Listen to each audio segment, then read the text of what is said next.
Welcome to a steamy 90 degree, which is 40 degrees Celsius, 65% humidity, storm on the way, Minnesota. Hi, Neil. Hi, everybody. If you're 45 or older, talk to your doctor, schedule colonoscopy. Yeah, it's hot as fuck here. Out in the shed. This is the only way I can keep cold. It's the only way I'm keeping the night crawlers cold right now, too, is a little bit of ice. Uh, anyways, it's the time of year that I start to get my nightcrawler castings, kind of steering into the flower part of the season, we'll call it. So I've got my nightcrawler tub back here. Yeah, I use night crawlers. They're the ones that are available in my yard every year. So I go and collect them. And there's not so many of them out in my mound. So, or out in the area where I have my mounds. So I put them in there too, around flower.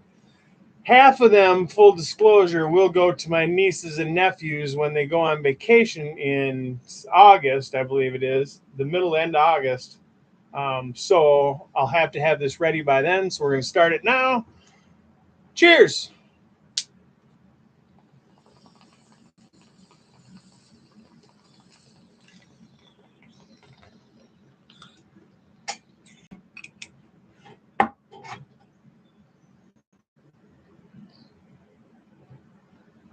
We're pretty unconventional here. Throughout the season so far, which has been short so far, I've been using predominantly homemade stuff or something that's like a base nutrients, a bone meal, a blood meal. Um, but other than that, it's been the wild rabbit crap.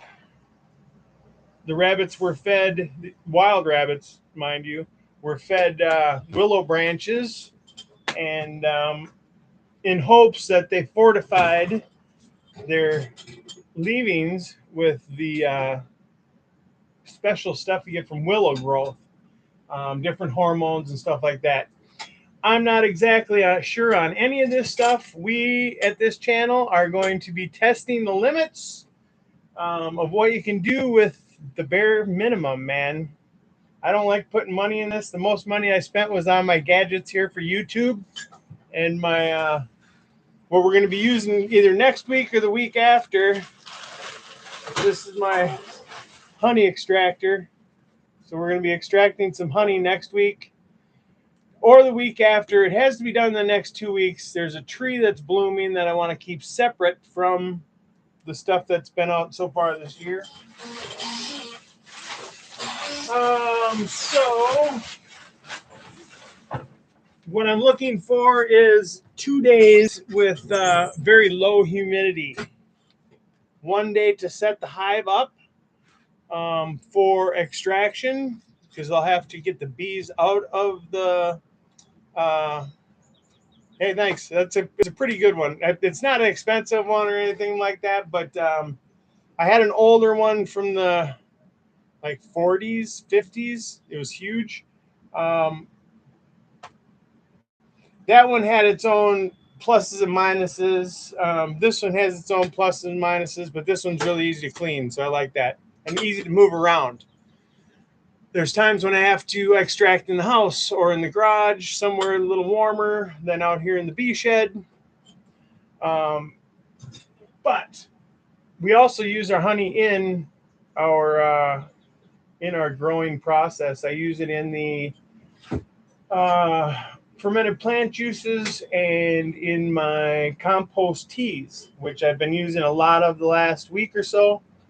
Getting back to the humidity, we want to, well, the first day I'll set up the hive with some bee escapes that will let the bees leave the area that has the honey in, but they won't be able to come back in. They're called bee escapes. That will prevent the bees from coming back in the area where I want to take the frames out. I'm going to have three medium honey supers that will be full and probably 80% capped. Then I have two other honey supers that have either 3/4 of the way full or more and are starting to be capped. I'm going to put two new ones on in place of these three full ones.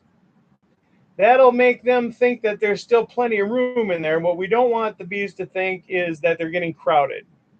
So if I was to take those three boxes off and not replace them with some more space, even if they're not going to use it at all, if I wasn't going to replace that space for them, they would think they're getting crowded and they'd want to swarm. And that's the last thing I want to do. Want them to do around here at this time of year. Anyways, what we're going to be doing today is I'm going to be pulling the night crawlers out of the box that they're in now, putting them in new soil, which is my own potting soil that I've made. Scotty, how's it going, brother? Good to see you. Thanks for stopping by. Cheers. We're taking our potting soil that I've made. There's a video on that somewhere on here. And we're adding amendments to it. We're not going to use a lot of, if any, other than a couple bananas that I'm throwing in there today, but produce or anything like that. We're going to do this on like the fast track. So I'm using dry amendments. We're going to throw in some already used nightcrawler castings to get the the biology going in this soil. There's already some soil biology going on in here. Like I said, this is stuff that I made 2.5 months ago. So, and anyways, in my survey there, some of my compost tea amendments that were in the tea bag, I put off to the side the other day. I've been experimenting with that stuff, composting and stuff. That's pretty easy to do. That's a pretty natural thing to do with it. Don't just throw that stuff away, compost it. But I had some set aside in a aluminum shovel, whatever. It doesn't matter. Receptacle isn't important, but it sat there for a day, and I came back to it, and I needed that receptacle, so I went to grab it, and it's got these amendments in it, blood meal, bone meal, a different array of the stuff that's on the shelf here. Okay. And then some of my rabbit poop, my deer poop. Here's another one. This is another amendment that I made. This is my glacial rock dust. Basically all it is blue clay that I dug up around here, natural blue clay. It was in three different like a 3 different layer matrix. It was sand, silt, and clay. I took the clay area, dried it out, and smashed it into a powder. And now this stuff is so fine that it just blows in the wind. You can see it covers my fingers pretty easily. That's something I use as an amendment, and something your worms need. Now it's already going to be in my soil, but I add some more of that, but is some grit when they're consuming the stuff that you're feeding them. And that is going to be the grit that I add to it. We're also here. I'll go through the short list of things. Maybe not so short, but it's diverse. You want to keep things diverse. Little bits of things. Okay, I've got my this is my deer compost, deer crap. It was collected in the winter when the deer are eating just the tips of branches. Okay, those are buds for the following year's new growth. Very good stuff. And we'll just throw this. Let's see. I do got another receptacle somewhere. We'll start out with this. Yeah. So I'm using sawdust as my carbon. Okay. If you're adding a bunch of nitrogen stuff and the biology's working and stuff, they're going to be producing things that you're going to need some carbon to absorb. That's my wood chips. That's oak sawdust from chainsaws. So then we're adding our 1 cup of deer compost. This is all stuff that I'm also going to be putting in my mounds, okay? And we're creating the biology that'll steer towards what we're feeding our mounds. This is dried turkey tail mushroom, okay? Mushroom is made out of the same thing as bug exoskeletons, same thing as crab meal and crustacean meal, all right? Shrimp shells. That's your turkey tail mushroom.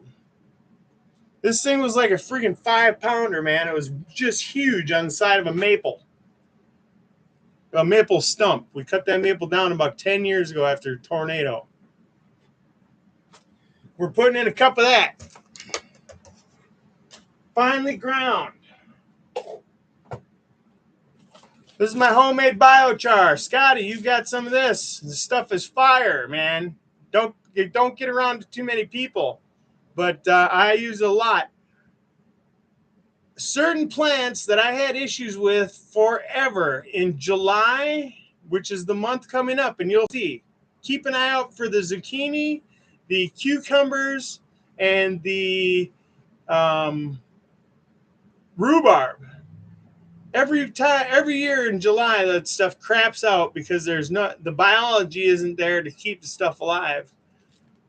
This stuff helped it out. I had every one of those plants last year made it through July, and I was still getting produce from my zucchini all the way till they froze. We're putting a little bit of that in there. That's some biology to get things going.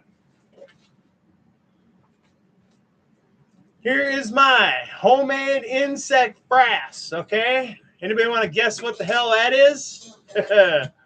Those are ground up honeybees. All right, that's from Winter Die-Off. I did not go and sacrifice bees to make this. All right, usually at the end of winter, the bottom of your hive will have some bees in the bottom or whatever. You collect them, I dry them out, and then when I have enough, I grind them up. They're going in. That's about a cup. I want to use them all up. This is what I've got left that are going in the mounds. All this stuff is going into the mounds here in about 2.5 weeks. Some of it has been going in throughout the season. Your plants are always going to want calcium.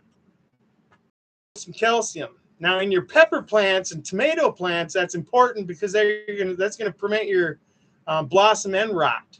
All right. If you ever have a tomato or a pepper that doesn't close at the end, and you got this beautiful looking tomato or this beautiful looking pepper, most time it's a pepper that'll freaking all of a sudden turn red on you. Well, that's because the damn bottom didn't ever seal up, didn't close up, and it got contaminated in there and rotted.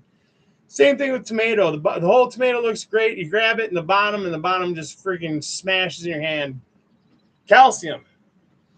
We're putting quite a bit of this in there. It's not all going to become soluble during this process, but a lot of it will. And, it's just going into the mound, so it'll finish the process of decomposing in the mound. If not this year, throughout the winter. All right, that's our calcium. Now, we're still going to use a little bit of nitrogen throughout this. Your plants are always going to need a little nitrogen. I don't care what everybody says, whatever. I mean, I've had plants senesce. That senesce turned out just as good or just as bad as freaking other plants that didn't. It's almost a crapshoot, the whole thing. It's just the lowest common denominator that you're missing is going to decide the outcome. We don't want to be missing anything. Little bit, quarter cup blood meal.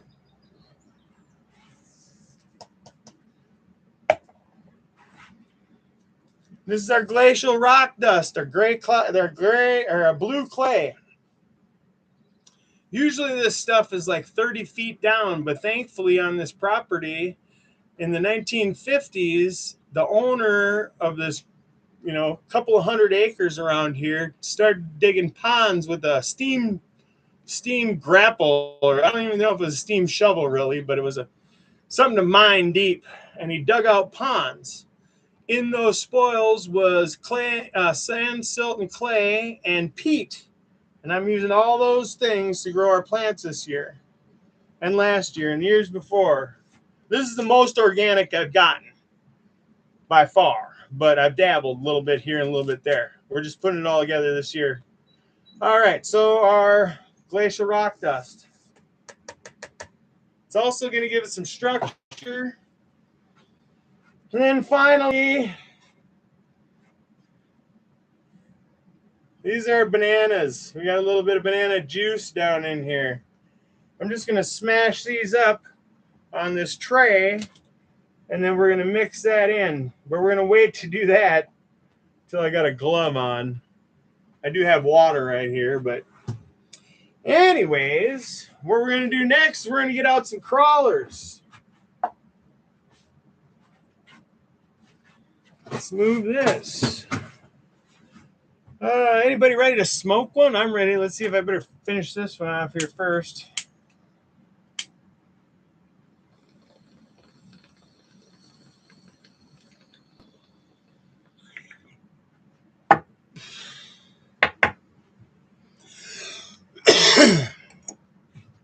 So, yeah, let's take a look at the, let's get a little maggoty here.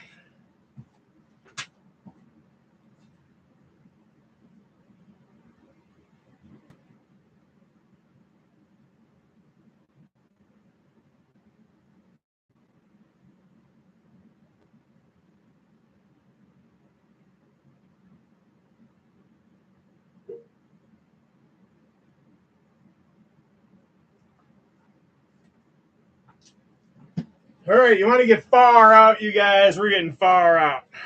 This is basically what was in the tea bag from the last two compost teas. And you can see, let's see, that white in there is life. All right, some of them croaked because they got a little wet, but we're draining that off. That's going to be a leachate that we're going to mix probably 20 to 1 probably, and feed some plants with as soon as it dries up. So as soon as the garden dries up. We've got some rain coming.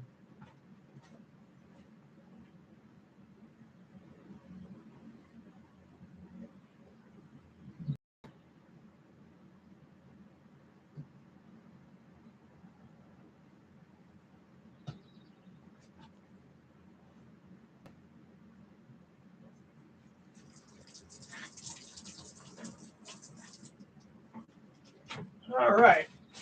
Like I said, we got storms coming in. Neil said he's over in Chicago. That's probably, oh, shoot, I don't travel much, but it's 4 or 5 hours probably from here. And these storms here will head his way. The storms we had this morning are the ones that are moving into his area, I'm assuming.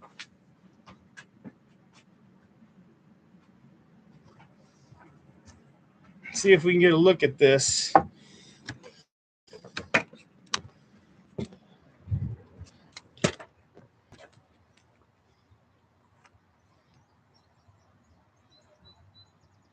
No, I don't know. Usually I don't get really good service anyways, so and I'm not watching this at all through the feed, so I am going through Wi-Fi, and I can only imagine that the view of this is absolute crap the whole time. We're working on it.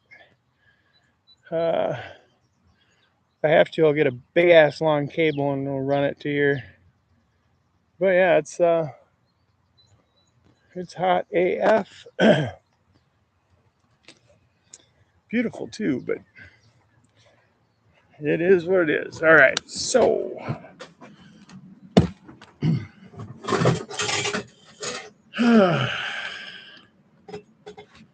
anyways, that come on, the maggot juice that we just came up with. I don't know. I don't expect anybody to have access to a lot of this stuff. I have to go out and collect the damn night crawlers. Had to come up with the idea to feed rabbits willow branches. I mean, I saw they would strip branches. You know, I've seen that for years. They call it girdling. They girdle plants. The freaking business down the road down here just probably pulled up 25 or 30 trees that were just planted there 2 years ago that got killed over the winter.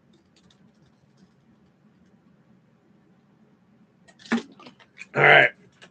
So the one thing I'm going to know for sure, hopefully, I guess, notwithstanding, certain unforeseen circumstances, but I know what this White Widow tastes like when the person that has been growing it has been growing it for 20 to 21 years. I don't know how many seasons. Singro, how's it going? Singro 420. Good to see you. Thanks for stopping by. You guys got the storms there too. I was just showing everybody here. We got some pretty dark clouds here in Forest Lake. Anyways, anybody wants to load one up? What I was talking about is this White Widow. The same plant this guy's been growing that I've been smoking for the last year is what I've got in 3 mounds. We're able to flower out 4 plants. I'm going to flower out the Dr. Dank Nugs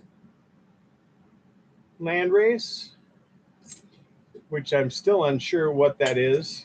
He sent me these landrace from where? Doesn't matter to me. It's a beautiful looking plant. And then I'm going to flower out, because we can only have 4 in flower in Minnesota. I'm going to flower out 3 White Widows that I have in the ground.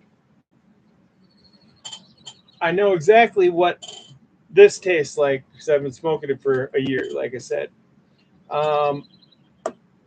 That was grown using soil with General Hydroponics. He does a fabulous job with it. The buds are dense. It's indoor, so that's the only difference other than the nutrients I'm using, which is a huge difference, but I'll be able to see what the difference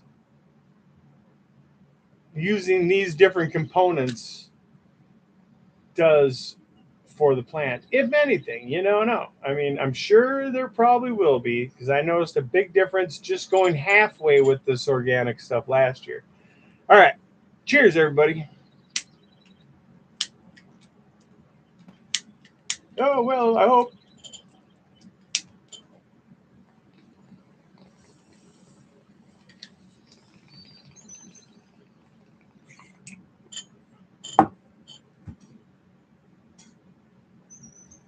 Singro says they're rolling in there too. Yep. I believe Singro's in Minnesota. Pretty sure. All right. And then this is my the homemade potting soil I'm speaking of. Okay. That's got almost all these amendments in it. I didn't have any of the clay back then. I did have some. I guess there's some of that in there. Other than that, the only other thing that's in this is this ice.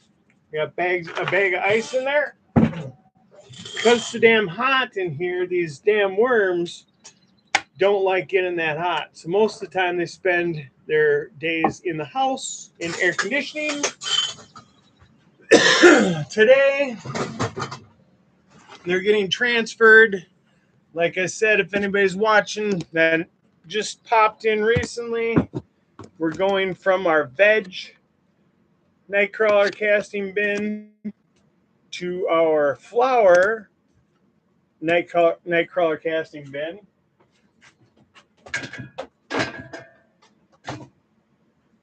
let's see if we can see down in here once when I uncover them. This is what it looks like, folks. All right, I've got them covered with some cardboard.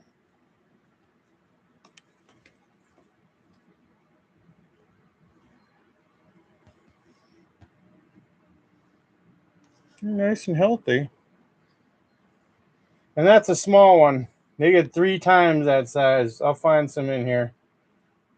Oop, that one's trendy way. Anyways, we're going to be digging through this. There's very little kitchen waste in here. I didn't really add too much of that. We did have some asparagus stalks that I cut up and put in here, but that is the gist of it. All right, so I'm going to just put the cardboard in here for the moment. No, wait a minute. We're going to put the cardboard outside for the moment. That's going to be soaked with a bunch of different microbes, so we're going to want to save that and use that to cover over the top again. But this is predominantly coffee grounds, and coffee grounds, peat, and sawdust. You can see the sawdust in there.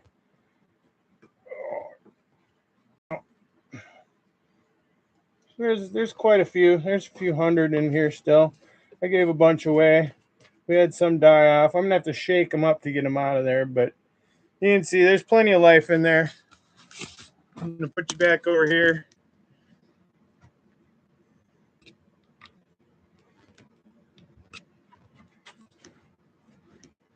Boom. Worms are going in here. Hope everybody's got something to smoke on. Like I said, these are going to be going, half of them are going up north, and the other half are going in our mounds. Oh, man. Got some more cardboard here. There's very little smell. I can't smell anything here, as a matter of fact, now. And sometimes you can get some pretty raunchy smells coming out of these. There's no bugs. So it's got a very good balance. There's a couple of regular worms in here.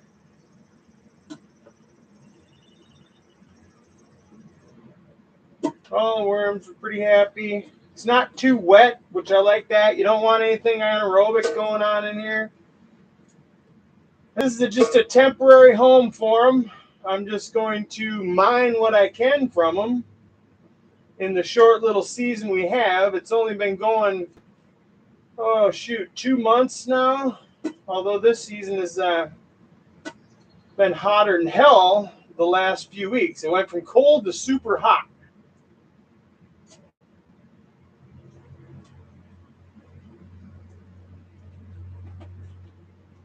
That's one.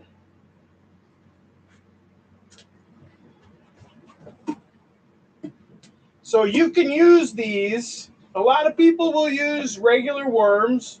That's fine.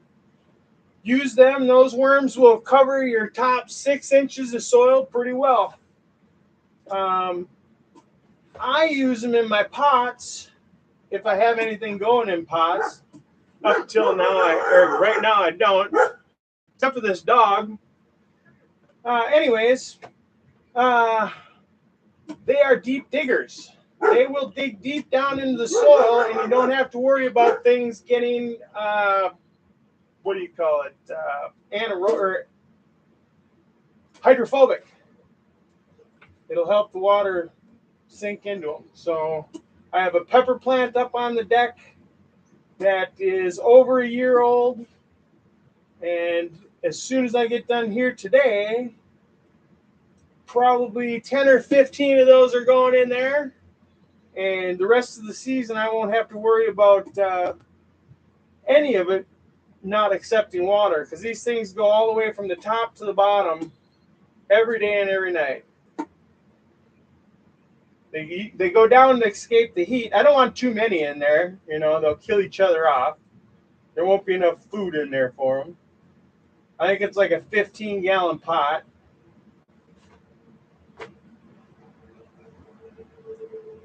Hope everybody's getting some good service.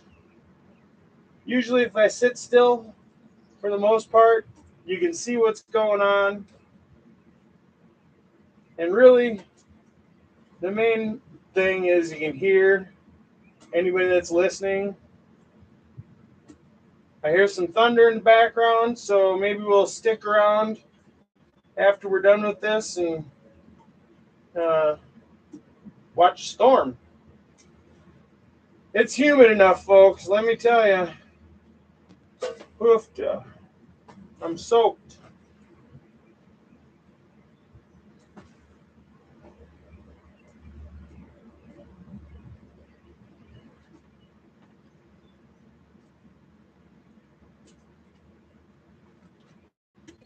This is where we're at here.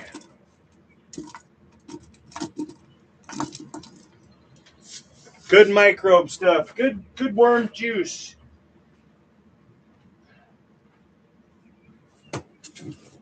I do have a video. You can check it out. It's I believe the title is Catch Free Bait or Free Bait, Catch Night Crawlers or something like that. I don't know. Look for the night crawler free bait one. I got one on night and on leeches. There's a pretty good video on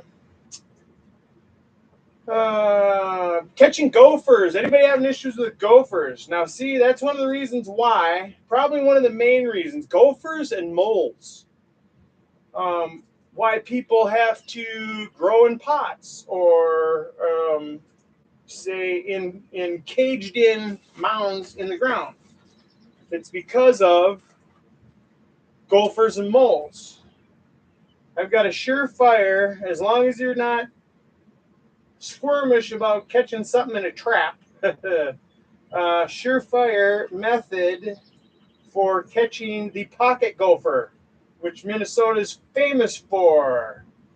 Look at any of the Minnesota U of M mascots. Goldie the Golden Gopher. That is the in-ground grower's nemesis. I've eliminated them in the area using one trick.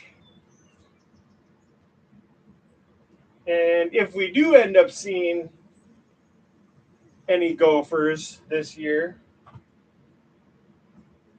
anybody watching will be able to check that out because I'll do that live. The other one was not live. This is like one of my first videos I ever did. And it was recorded and whatever. And I'll do a couple of lives. I'll do one when we're setting it and one when we're checking it, checking the trap. The only thing is, YouTube does not like funny, I mean, not so funny, but seeing animals and traps. But I do not blame them, I guess. I don't like seeing it anyways either. It's a necessary evil for me, I guess. If I didn't have to, I wouldn't, but I'm not going to put these things in the ground in metal cages and whatever. And really, technically, I don't have to in my grow. It is kind of an island oasis. It's in a cattail marsh, and there's no year-round habitation for them. They cannot survive in that little island through the winter here. It's water, and then other than that, it's frozen in the winter. So there's no way pocket gophers or moles or any of that are going to live subsurface where I grow my big plants. I hear more thunder moving in. And this time it's not the dog. The dog likes to bark at everything. That ain't always a bad thing.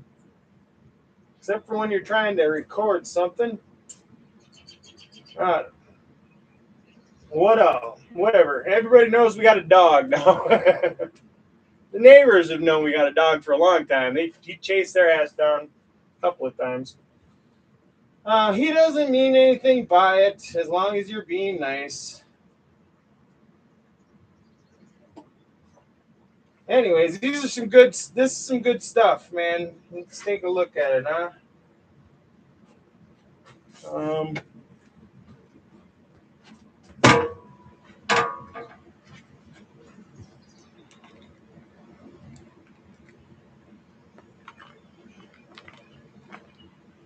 so yeah, part of that is soil too. So I mean, you're gonna see other components there, but I can feel the consistency of the castings. Um, it's pretty alive, man. We're gonna see plants freaking stand at attention. Half of this is going in the vegetable garden, and then half of this is going in the cannabis in the Garden of Weed. And it is too. I mean, if I had more grass clippings right now, I'd have it all mulched out and it'd be, ow, shit. Oh, I hate bending over my fingernails. Ooh. It'd be beautiful out there. There wouldn't be as much mud because we got a bunch of mud out there right now. But it's taking shape. If anybody isn't familiar and you've just seen maybe some videos, there are hugel culture beds that have been built upon since I started there. We'll say more than 2.5 years ago. Oh, there's a good one. This one's got shoulders. Look at the shoulders there in the ring. Oh, he's gonna get away. Get back here. They're deep divers is what I was saying anyways, and that will aerate your pots, your soil, your mounds. If there's no reason for them to leave, there's a good pocket of them. If there's no reason for them to leave, they're going to stay there. And if all that little microbiology is there, that's what they're eating. They're not eating the compost you put in there or the veggies you're putting in there and your strawberries and stuff. They're eating the microbes that are decomposing that stuff. Trace things might get along with it, but generally speaking, it's just the microbes they're going after. We're almost done here, and then we can take a quick walk through the garden if you want. Last spring, and one of these days I'm going to show Fresh Princess. I was telling her about these last year that I started cultivating some wild strawberries from the area. And there's, from what I understand, like a couple, maybe 3 different types. So I don't know exactly which type this one is. In my area, in North America, the northern United States, and Canada all have the same type, or same couple of types. Mine ended up being in the old sand pit from our swimming pool, our former swimming pool. I cultivate them now in that spot, and this year we started to get strawberries on them. And the strawberries, when fully ripe, are about the size you could suck through a straw. So they're very cute, I would say. Practical, not so much. There's a hunk of the asparagus I was telling you about. So, I mean, 3 or 4 of them, you can kind of taste strawberry. I'm sure they got more nutritional value than the big honkers you get at the store. But we'll go take a look at those. We've got corn popping up. This is the first time I ever had corn popping up in 6 days. It's not all popping, but a lot of it is, or at least, probably 5 to 10% of it is. So that's good for a start. Approaching the end here, I think. Kind of work your way around in a circle or a square. Yeah, there's just didn't look as good, or didn't look. I thought maybe a bunch of them had died when we first dug in here, but they just spread out pretty good and even. Give you another look here in a second. Anybody just stopping in? We showed everybody that we're watching a little while ago the new amendment we're going to try out. It's maggot frass, maggot castings, maggot compost. I don't know, what should we call it? I don't know if anybody else that's ever used it, so we can probably call it whatever we want, right? We want to call it frass. We want to call it compost, castings.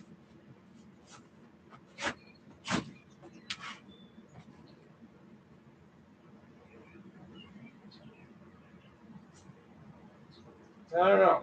But anyways, I was thinking about this too. You guys know Grambo has the Gramborg and whoever has their following or whatever. Well, I was never intending on Crow becoming what everybody called me when I started this. Crorgan, which is how he's pronouncing Crorgan. The Canadians pronounce it Krogan, but that's fine. Is my initials for Chad R. Oregon. So that's how much I knew about YouTube when I started this channel. Absolutely freaking nothing. I'd watched on a freaking, what do you call it? Android TV box where I could only watch content. I couldn't comment. So I watched many generations of people come and go, or not many, like a couple of years, but I'm just saying, like, people changing their name and having many different opinions about things or whatever, and never called anybody on anything, never was able to ask any questions until now it's two Christmases ago when I got a computer, and that started this whole thing. Thought it would be a good idea to get on YouTube so I could try and find somebody to team up and get my gadgets made. Current economy, I don't see that happening at all. Even if I had the money, I probably wouldn't invest in trying to make it happen.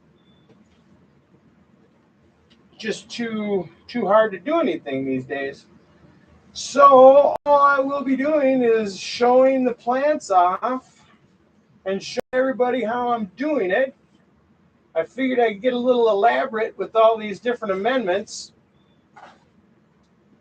Not everybody uses night crawlers, although people don't poo-poo it. Not everybody uses honey for their amendments, although I don't hear anybody poo-pooing that. All right, so this is our dinner.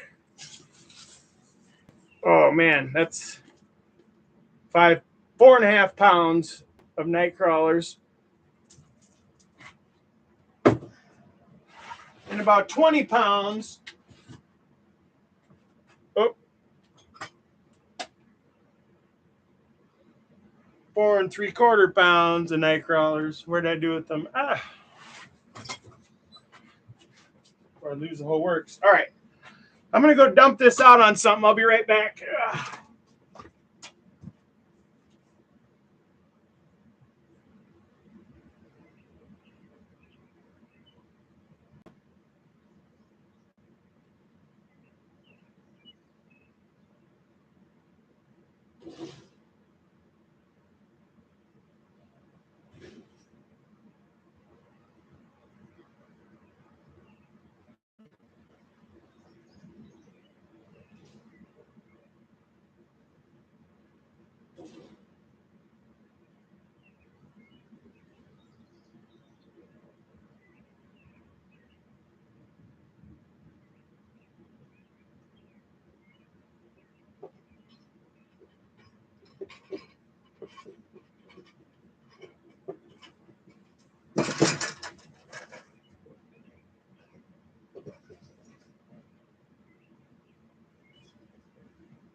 Couple tried to get away again. All right. Whew. Now, the ice that I had in with this peat, or our peat moss soil blend, is because it's pretty warm stuff. It's been out in the garage, out in the heat. We got almost a full bucket here of the soil. Spread that around evenly. I'm going to dump in the ice. That's potting soil so moist or so dry, we're going to need some moisture. Same thing with our amendments. They're pretty dry, except for our banana. Here's our banana. That's going in right away. 3 organic bananas in the juice, peels, everything. The stem ain't going to go with.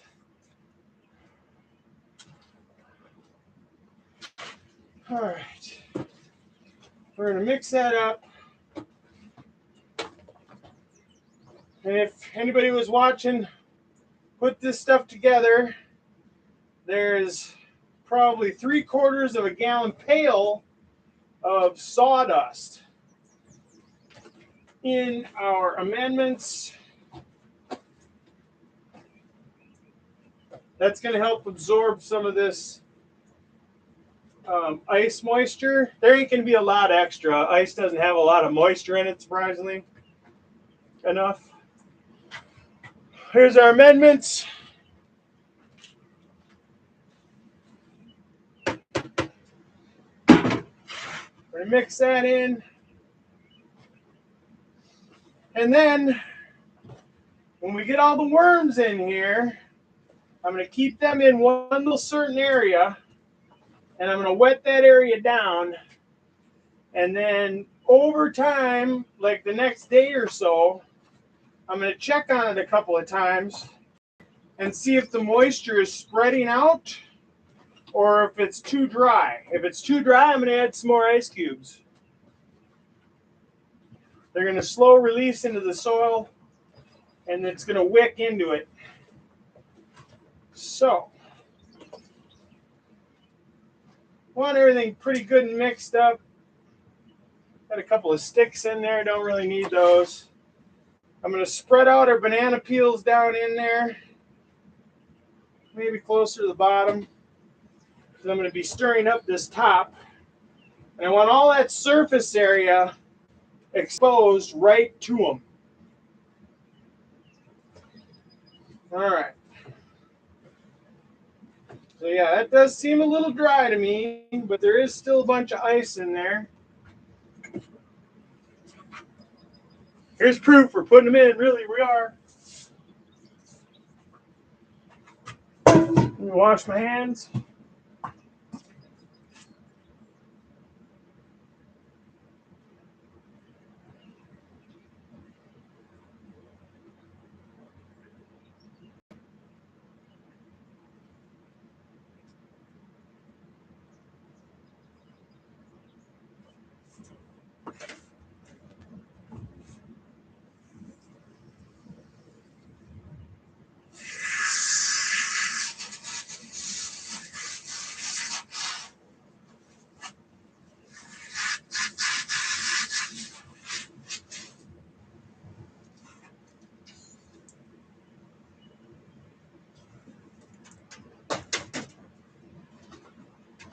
Well, the sun is back out here. That storm passed to the north. That's how it goes around here. It can come and go pretty quickly this time of year. July is even worse. Usually we have tornadoes around July. This is definitely tornado season for sure, but anywho, go take a look at the tote. So that looks like you got ice night crawlers, my homemade potting soil, which it has most of these amendments in it, but they've been cooking for a while. So those nutrients are readily available. So along with those are insect frass, which is my ground up honeybees, my own glacial rock dust, which is blue clay dried out and ground up, turkey tail mushroom, which is the same in basic, I wouldn't call it ingredient, but basic makeup as your insects or your crustacean meal, crab meal. My homemade biochar, my homemade, a little bit of homemade nightcrawler castings. Those have to be there to start that biology up. And blood meal, bone meal, and with the handful of deer frass compost, whatever you want to call it. And deer compost, I think would be the probably correct term. All right. Anyways, let's catch up on the chat. It's hard to start and stop that crap. Oh. Let's see. Oh, hey, thanks, Stoney. Good to see you. Glad you could stop by. I appreciate that. Yeah, well, try and do it right off the top of my head. I don't know if I'd do any better having the technology. I wouldn't have the time to do the technology stuff with all the editing and stuff. I have to go straight through without editing. Because when I'm done with this, I go on to the next thing. I still got, well, let's take a quick walk since we're unplugged here. Let's get this lights unhooked. I've got a few plants yet to, I'm going to go slow here. Hopefully the picture's doing decent. I don't know. Let's see. We've got, I've got some cantaloupe that I want to plant yet, and some zucchini. There's still one pepper plant. I've given a few away. So those there, whoops. Those there are the zucchini, cantaloupe, which still got some escapees over here, and then the pepper plant. You might be able to hear the thunder in the background. There's the storms there. Right there. And over there. Right now we've got clear skies, but that can build up like crazy around here right now. There's a wood pile thanks to Wade. And thanks to the ash tree we cut down. That's where the ashtray laid for a while. That's where the ash tree was. Boink. There's the barrel stove that I make the biochar out of. And this is the first look that I've gotten at these plants since this morning.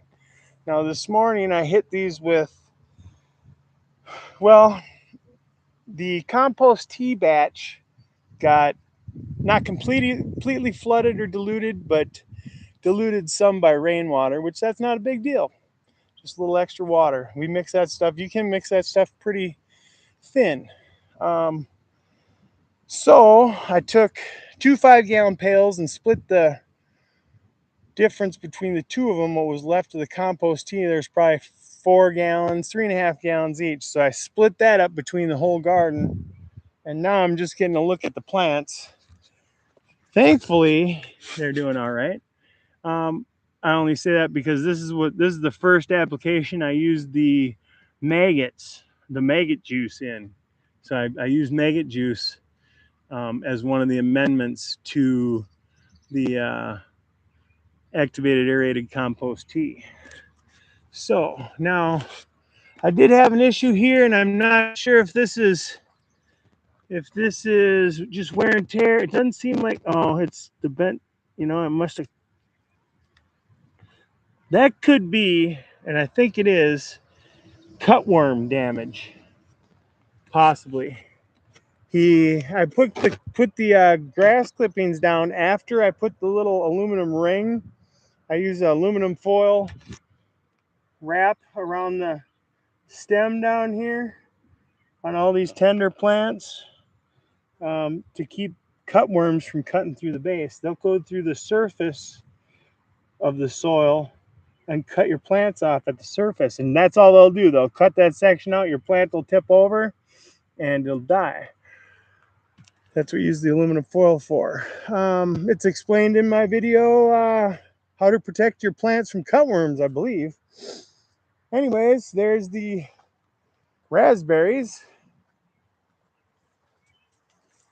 These things are huge and delicious, and not just huge plants. These raspberries get almost the size of the tip of my thumb there, probably just about the size of the tip of my thumb. There's the eggplant. Another row of tomatoes. That's 2 rows. I think there's 30. A couple of rows of peppers. There's 30 some or 40 of those. Then we got our corn, which that started popping up yesterday. Now I don't seed it to then come back and thin anything out. So everything was hand planted at the spacing that I want it. So like this one here, that one may not come up. It may, but it may not. And a lot of them may not come up. But it's extra time, it's extra seed. Not a whole lot of my family dig sweet corn like I do, so I'm eating this stuff predominantly by myself. Now, people have heard me talk about mint honey. Mint, spearmint, whatever flavored honey. It's nothing that I do to the honey. It's nothing that any beekeeper does to their honey. This spearmint or mint flavor that you can get from honeybees all around the world, as a matter of fact, it goes by basswood or linden honey. Basswood and linden are the same tree. Basswood tree, linden tree, depending on what part of the world you're from. It's also known as the tree of life in some cultures. Because when this tree blooms at the end of this month and the beginning of July, one of the reasons why I'm collecting my honey next week or the week after is because this tree blooms and I want to keep the honey that they're producing now separate from this stuff. It's very special. Look up linden honey, basswood honey. Hash Oleo, son of a bitch. Good to see you, man. We're going to mod you up. Thanks for stopping. Let's see. Go to add as moderator. We're just talking about my maggot amendments that I'm using this year that I kind of just stumbled upon, thought, what the hell? And then some of the stuff I've made for, my dried glacial rock dust or blue clay and whatever. My bee cast, my bee frass, which I've used the last couple of years, seem to work. Anyways, these are these acorn squash. Those are gourds, random assorted gourds right along there. I'm using for a mulch, the base layer of the mulch right around my water reservoir is oak sawdust from chainsaw dust, and then grass clippings from the yard. You can see the yard. We got lots of grass clippings. That lawn is full of dandelion and white Dutch clover. So boom, honeybees love that stuff. That's where the honey's coming from. A lot of it, at least this early stuff. And then there's 1,000 acres, well, probably between 500 and 700 acres of empty space out here, wildlife. Yeah, so that stuff's going in our mounds. It's going into fermented plant juices. One of my one of my hacks for getting your own fermented plant juice material is to use the underside of your lawnmower deck grass clippings, only if you know that there's nothing sprayed on your shit. I can't think of too much stuff that's going to contaminate the underside of your lawnmower deck. Really, I mean, there's not a lot of grease under there or nothing. Anyways, this is my horticulture mound that I kind of developed from my mounds out there to pumpkins. Now, last year was the first year I did that, and I had so much explosive growth. The season was over before I could slow it down enough to keep the pumpkins from splitting. They split, just about every one of them split on me. There's another one. They are Big Moon, I believe. I've tried different ones in the past, got some decent results. Um, these were just what was on hand when I went to the store. And these are cucumbers.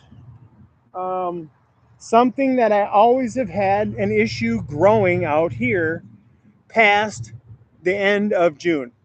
Around here, now this year it's gotten so hot, it's almost like July, but in the past years it gets so hot in July that the cucumbers dry up and freaking die.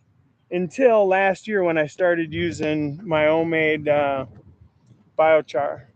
So we're adding a little bit more biochar this year to the holes. And oh, there's another dark cloud. So yeah, they can move in pretty quick. And you got pretty clear sky, and then a black. Ooh, yeah, that's. I love storms though. I'll sit right out here and watch this shit. It'll blow right through. I don't know what those are called, but they're pretty, and they get some kind of bean on them. What did I should have measured my plants if Hash is still here. Let's see. They're probably 3.5 feet wide, and the tallest one, because I'm not training them out right now, I'm going to let them grow up a little bit. Just certain parts of it. Part of it I'm training out, absolutely. 3.5 feet wide and probably 12 inches tall, somewhere around there. It's been going pretty good. Tops over tops over tops everywhere. I do have one that I am flowering. It's being light depth. So at 5 o'clock in the afternoon, pull it in. I've got a place inside where it's air conditioned and dark, and I'll pull it in there. And then after it gets dark, then I'll pull it back outside. So far, it's been going well. First time I've tried any of that. I started back before when we still only had, a few hours of, very few hours of daylight. I don't remember if it was the middle of May, probably. I think we're on going into week 5, I believe, somewhere on there. Now, I just let them naturally start to flower at that point. I left them outside without any light. The other plants I was keeping solar lights on the mounds to keep them from going into flower. This one I kept away from that area for about 2 weeks until I felt like the days were getting long enough to where it was going to start to affect it. And then I started light depping it outside. Now we got this massive fucking humidity and shit, and I don't trust it being outside in all this humidity. For the most part, it will be in there. It's hard to say. It's going to have to be in the humidity some point, but that's not at all bad, I guess. Anyways, for what week? This wasn't the ideal grow either. I had everything crammed a little small cap early because it was cold outside. Everything was just kind of chilling. I was training plants. And then it got warm enough to put them outside, so I put them outside. I'm still training them.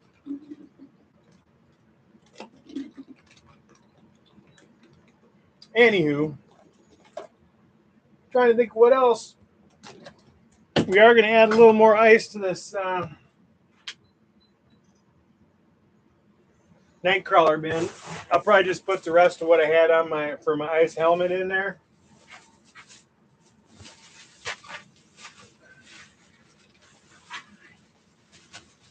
And then, like I said, tomorrow I'll check it. This is going to go in the house after this ice melts. And then I'll check it in a day or so. Make sure that moisture's spread out. If it's too wet in a certain spot, I will throw in some more sawdust. We got to put down our cardboard yet.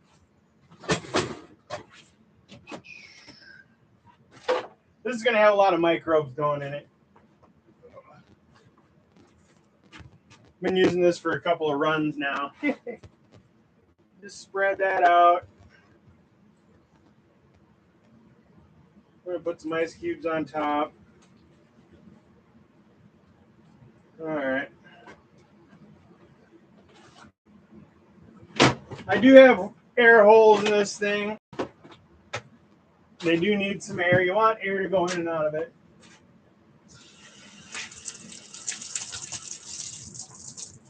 And then just one of the important things is if you start to get a lot of smell, you need a carbon source in there, which can be anything brown type cardboard, something that doesn't have a lot of writing on it, peel off tape, stickers, any of that stuff.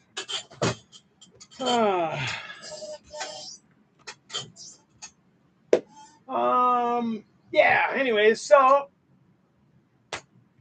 I'm going to know what a baseline is with General Hydroponics.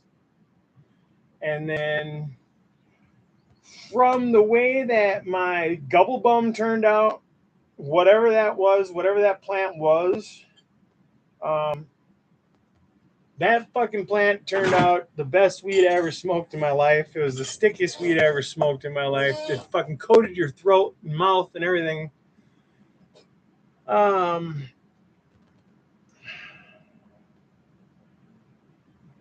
It wasn't good for getting anything done, I'll say that. It put me in the chair for fucking all winter, probably, pretty much. Anyways, got many compliments on that one. If this White Widow turns out something like that, or at least I know it has the potential from the way I grew my stuff last year. Not that the genetics has the potential, but I know the genetics, I know the potential that it has the way this dude grows it, and I like it. So we'll see. Hopefully it gets more terpy. That's where I'm hoping these insect frass kind of steers in. And I'm also doing magnesium sulfate, which is Epsom salt, foliar sprays, twice a week, 1 tablespoon per gallon. And then my fermented plant juices are going in as a top amendment, a watering amendment, 20-1. The compost teas are going in. They're going in as a water in and a foliar spray.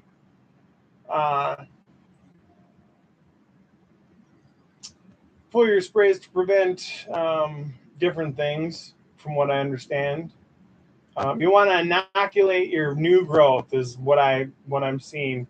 That seems to be the important thing. Inoculate your new growth from anything that might come in to attack it. PM is one, I guess. Now, I've never had to deal with powdery mildew out of my grow, although I have seen it plenty of times in the garden, in the vegetable garden, on the vine and zucchini. And now that might be another reason why the zucchini lasted so well last year, is because I used compost tea on the leaves. So we're going to do that again this year. Yeah, I don't know. We had slow fruiting last year, but we had so much rain that it just stunted everything. So I think that's the main reason why, like, the tomatoes didn't get a lot of fruit. We had plenty of tomatoes. I had enough to freeze. We had enough to eat, give away, and freeze. So I didn't have no problem with tomatoes as far as having enough. But usually we give away a lot more. And peppers, they did all right, but I think they could have gotten bigger. But they spent like 3 weeks. I got the garden planted, and it rained for like 3 weeks. So they sat in water for about 3 weeks. Their leaves were starting to turn yellow. I was foliar spraying occasionally, trying to limp them along, and that seemed to work. That probably kept everything alive. But then after it dried out, everything just went up. Just freaking crazy. I had so much zucchini. Cheers, folks. And then I think we covered everything. Oh, we want to go look at the strawberries, though. So we'll do this. We'll check out the caller at night. There should be some other shows on, I think. And I don't think... oh, shit. I suppose I could have...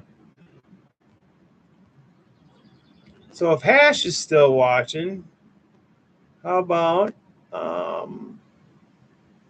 let me see. Maybe he's already seen this video, but this... Cheers, everybody. Popping up on a little screen there somewhere, but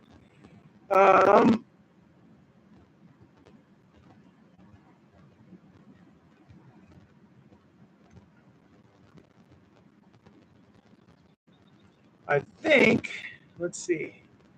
Well, all right.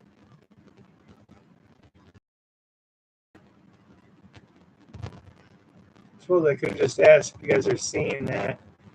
That is the trained out plant a week ago.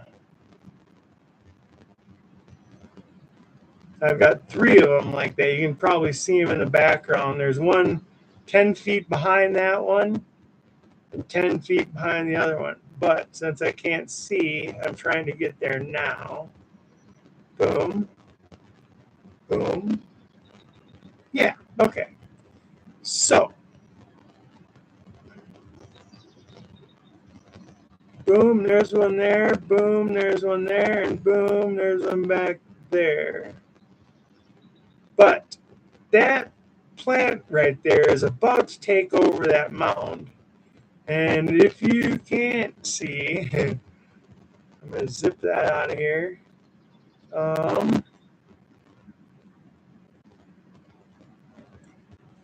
Hopefully that's not blurry AF, but you can see all the tops on that thing right now. Hell, I'm just going to go out and out and out. And there's a drop off of about 3 feet on the other side of that. That's a mound we're on. There's a mound on a mound.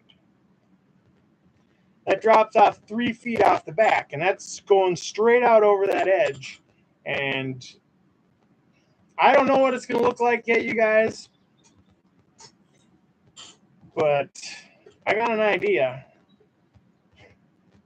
It's tripping me out. It's fucking tripping me out, dudes. There's a lot of weeding going on in this plant. It's not a whole lot of work either. I mean, I go out there and try to find something to do on occasions. So it's oh, there it is. Yeah. So that's what I'm going to try and get 320. It's more growing, kind of. I mean, it seems like it in a way, but like I said, this year, but no mean slow. So it seems like they're slow growing. I'm seeing new growth every day, all the time.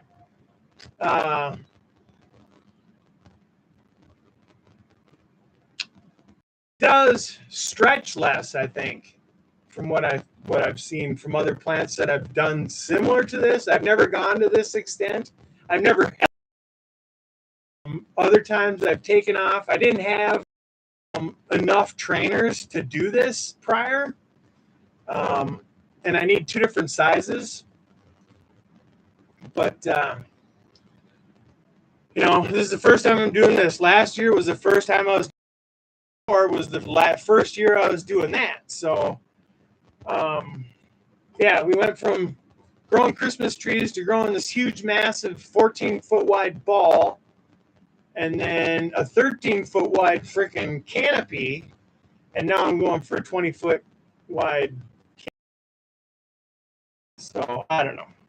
They're spread out. My reasoning to why this is so amazing is because we got to keep these plants in Minnesota below fence lines so people can't see it. This plant I'll be able to keep below a freaking waist-high fence line so far. If I flowered it now, for sure. I don't know. I see in the future that I'm gonna have a lot of branches to deal with. Anyways, Stoney's got an armadillo tearing up his yard. I haven't had any armadillo experience. I've had possum experiences before, and bear. I had one bear knock over a beehive, but it was just a little baby. I got a cast of its prints. Anyways, cheers. Yeah, that's what I'm going for. So hopefully in 3 weeks, that thing will be completely. That whole mound will be disappeared, and I don't know. I don't like that it's really that low a whole lot, because I'm going to have to start removing some of the leaves that are touching the ground. I don't know. It's a big experiment. So, anybody got any tips, let me know. If you think that this is fucking going to go south on me. And what do you think? Is the quality going to also disperse? Or is that all dependent on that lowest common denominator, the fucking thing you're missing, the thing, I don't even know how to put it. Your lowest common denominator.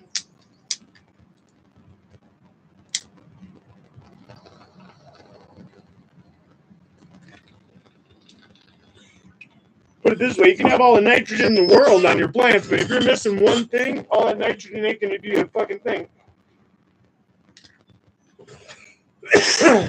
Anyways, yeah, if I can grow some sticky icky that fucking I can't use my trimmers on, and I'm like, screw it, I'm not going to trim this. I'm just going to trim it as I need it, or fucking just smoke it all as it goes. I don't know. See, Ashley's looking, he's watching. looks good. The original White Widow is his favorite strain of all time. I've been smoking it for, or at least this one, for a year now, and I haven't built up a tolerance to it.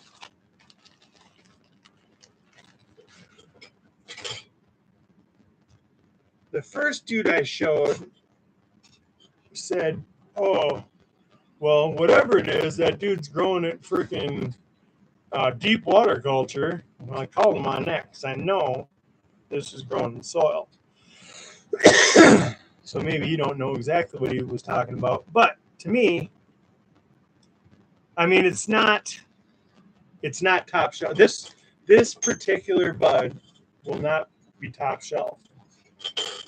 That was top shelf 1990. 1995, let's say, maybe even. But that plant has not met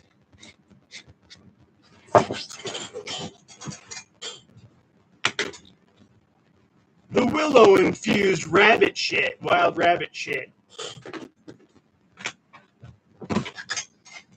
and honeybee frass. So we'll see what happens. Oh, I just hope it makes it. So say hash. This plant was flowered in 10 weeks inside. Let's see, this time he started using under canopy lighting. So I've noticed the difference. The top buds aren't quite as big and don't seem to me quite as dense. Now that maybe is just because I'm getting certain buds, but he is seeing more dense growth. So we're training taller plants. This plant there should have even think, right? So who knows? Excited as hell. This little one I have going in the bucket. I'm almost tempted to show it right now, but it just went an hour and fucking 20 minutes ago.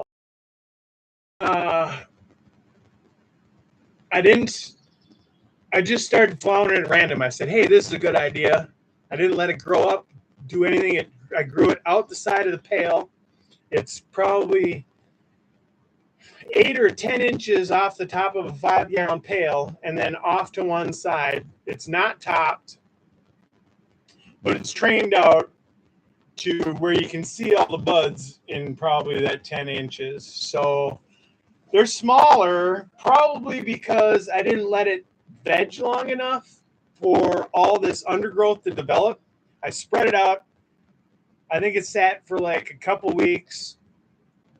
I spread it out again, and then I came up with the idea to start flowering it. And because of the time of year it was with that light cycle, I just hit it then. I said that now I'm flowering it, and we'll see what we get. We're going to see what we get. 1 ounce, 2 ounces, whatever. This is probably technically on the canopy 15 probably top buds. They're the ones that are at within a couple inches and nothing directly blocking any light. So to me, that's a top bud, I guess. I don't know. Anyways, nothing more we can talk about here except for, yes, we'll go look at the strawberries. Boy. And then hopefully Fresh Princess can come look at the end of the show. We're going to get rid of that there. Boom. Okay. I'm getting better at that. Last time I cut off the whole show doing that. So this was 5 little runners last year. Okay. But look at these strawberries. This is a too small one, but I mean, that's fully developed. It's just not red yet. There's another one. There's all kinds of them. But like I said, like by tomorrow morning, they'd be completely ripe. Completely ripe. But you can suck those through a straw.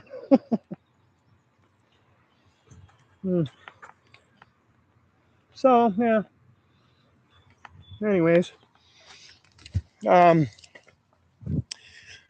So, another question about the White Widow. So first, 10 weeks, that sounded about right for flowering indoors. And then, did you have that experience indoors? If not, did you flower it outdoors if you grew it? And how long did it take to flower outdoors? And then that's going to be completely dependent on that damn flower itself. I know that, but it is what it is. Just look for ballpark. We can't do like 14-week strains around here. It's just too many. I think that cream cheese was probably a 14 or a 15 week. That was a bag seed, so who knows anything about that. I didn't know anything but the supposed name of this plant. So Shoot. Other than that, I liked that I used radishes and onions as a top dress this year. They were able to get going really quick out in the mounds. And then after the mounds were pretty nice and supple. Now I didn't harvest everything, and a lot of it was basically cover crops. So anything that actually made it too big enough to consume, we ate, and then all this other stuff just was stuff doing busy work. Let's call it just recycling that nutrition, keeping it locked up in the mounds and not washing out of the mounds into nature, into the marsh around, you know.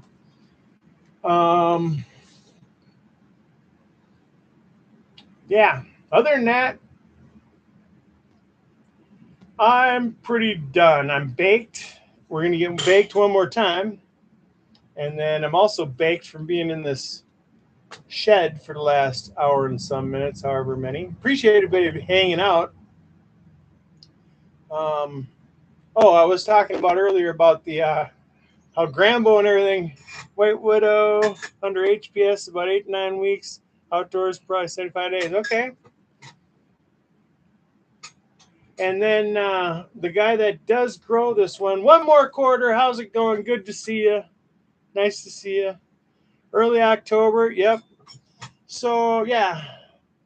Bongs up. Cheers. My enigma last year was the bubble gum, or the gubble bum, whatever you want to call it. That thing didn't start flowering until way late, and then it was done in like, it was less than 8 weeks. I want to say it was 7 weeks, and that stuff ever. Bernie, what's going on? Thanks for stopping by. Appreciate it. Just talking about different crap today. Welcome, welcome.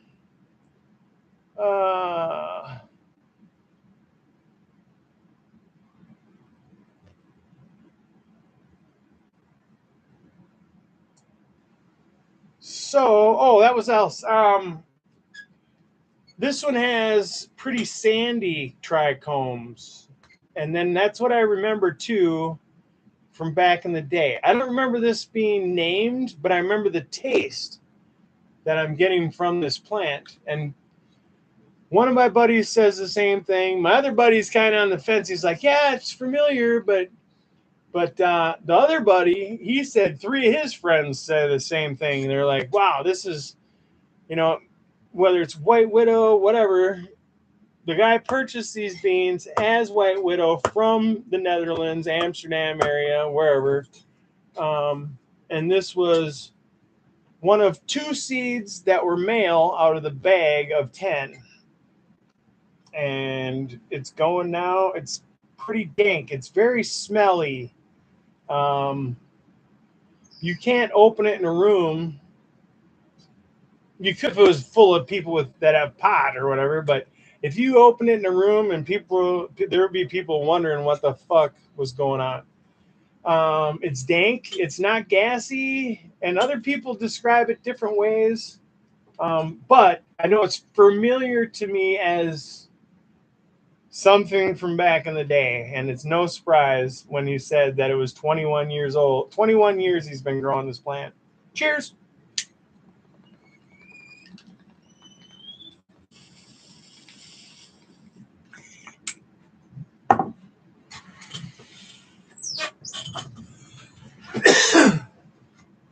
This is my microbe farm. If you guys weren't watching earlier,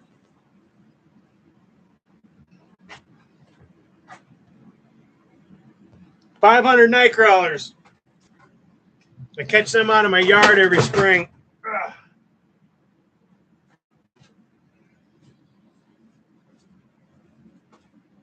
A very good way to get aeration in your mounds or even in pots. Now, I had pots sitting out in my garden, like 15-gallon pots that still had the night crawlers alive, in them this spring. Froze solid through the winter. I don't know how they made it.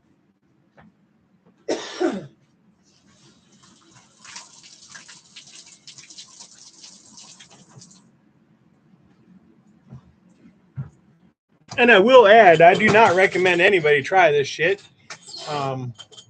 especially using fresh shit. I know deer and rabbit is pretty safe. Nightcrawler and worm castings are pretty safe, but I know you don't want them to get anaerobic. And then like my ferments, there is no recipe that I used from anybody specific. They said, hey, you can do this kind of stuff, and I did it. Let's see.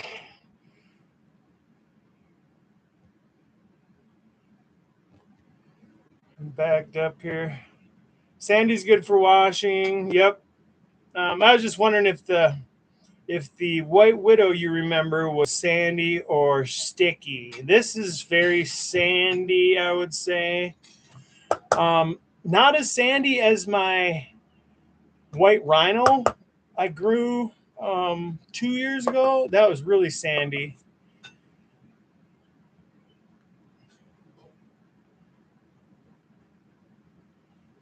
Let's see. Oh, yes. Yeah, I know what you mean with the testing for trichomes, right? Put in some water in a jar with some ice. I seen, who was that doing that? Oh, the California Seeds, Seedsman, wasn't it? Seedsman, or I don't know, one of them guys. All this stuff is new to me, really, in the last year and a half. I was growing with Miracle Grow because I didn't have any access to any information, knew nothing about it. My very first plant was like 1992 or 1993, and got that sucker fully flowered, smoked it, didn't feel a fucking thing. Come to find out a few years later, that was a male. And I can picture right now. I think I probably still got little pieces of it around here. Because I hid them places or whatever. So I was like, oh, we got to hide this. And I'm like, fuck, this stuff's terrible. Yeah, white flowers, you bet. That's probably why I'm allergic to the pollen from male plants now. If I get it, I got some sprinkled on my face a couple years ago when I was doing I just pollinated some clones of ice cream cake with some mystery male pollen, and I got some on my face and it fucking burned. Yeah, I don't know. I used willow last year, willow bark as a rooter, a rooting hormone for clones outside, and that worked pretty good. So when I saw that the rabbits were girdling stuff and that they'd eat just about anything, only when everything is covered with snow. So we get several feet of snow around here, and they'll go out to like our grapevines and just different kinds of weeds and stuff, and strip all the bark off them. I noticed them doing it to some of these swamp willows, so I started cutting down the fresh, lush swamp willow branches. And when we had enough snow, they'd go to that pile of branches. I'd put a piece of sheet metal underneath it. They'd sit there and eat, and every time they'd take a step, they'd take a crap and friggin' eat some more and take a step and take a crap. And there's a video of it. I cleaned up this big sheet of metal full of rabbit shit. I got 2 ice cream pails full of it. Made an extract with some of that. Anyways, years ago, White Widow would yield double in BHO. What other strains would? Yeah.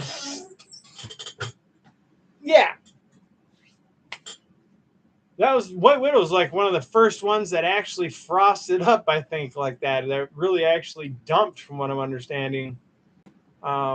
One of the first ones, I guess. I don't know exactly, but uh,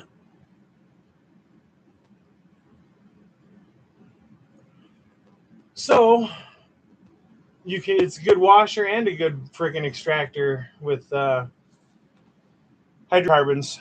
I guess you're saying.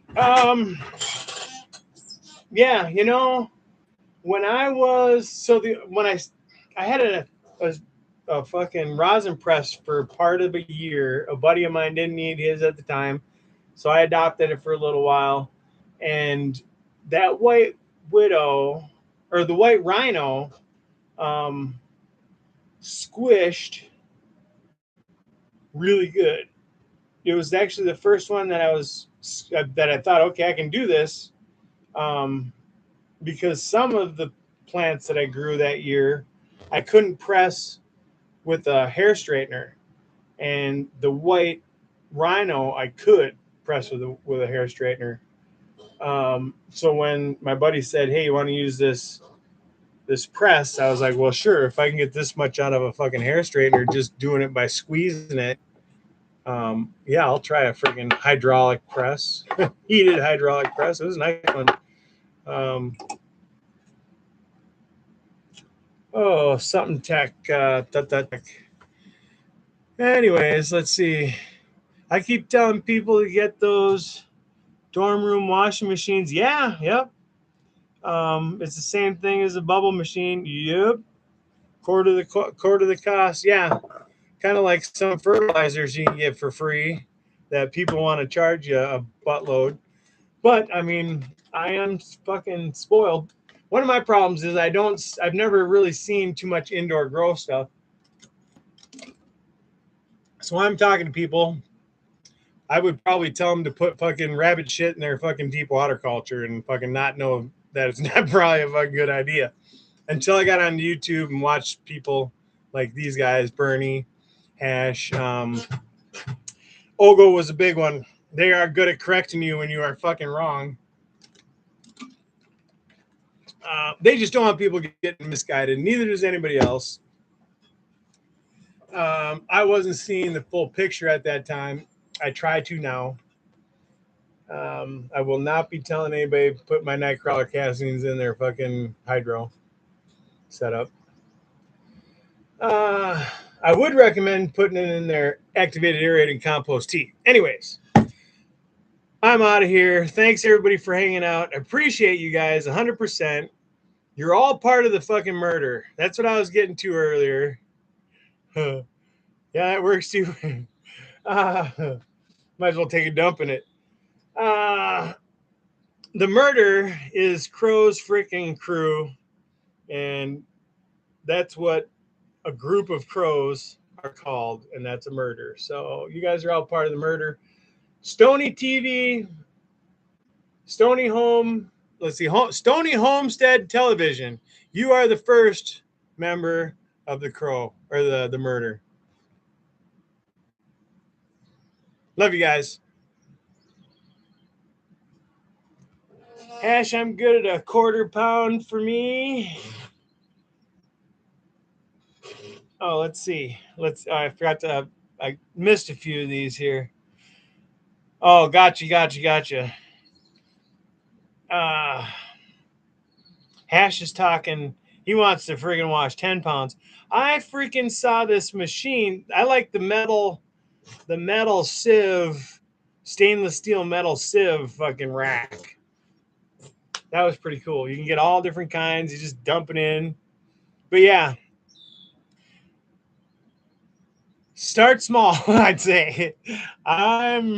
We're at the start small stage. Although I did not mind growing 10 pounds of weed 2 years ago. And I did not mind growing buckets full of weed last year. I wish one of those buckets of weed would have been a little better. But I will say it made fabulous hash.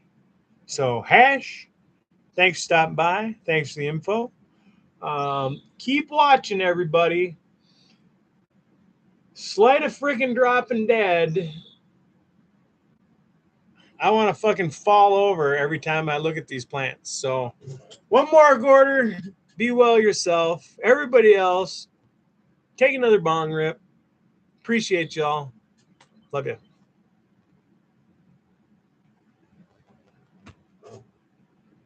Become a part of the murder.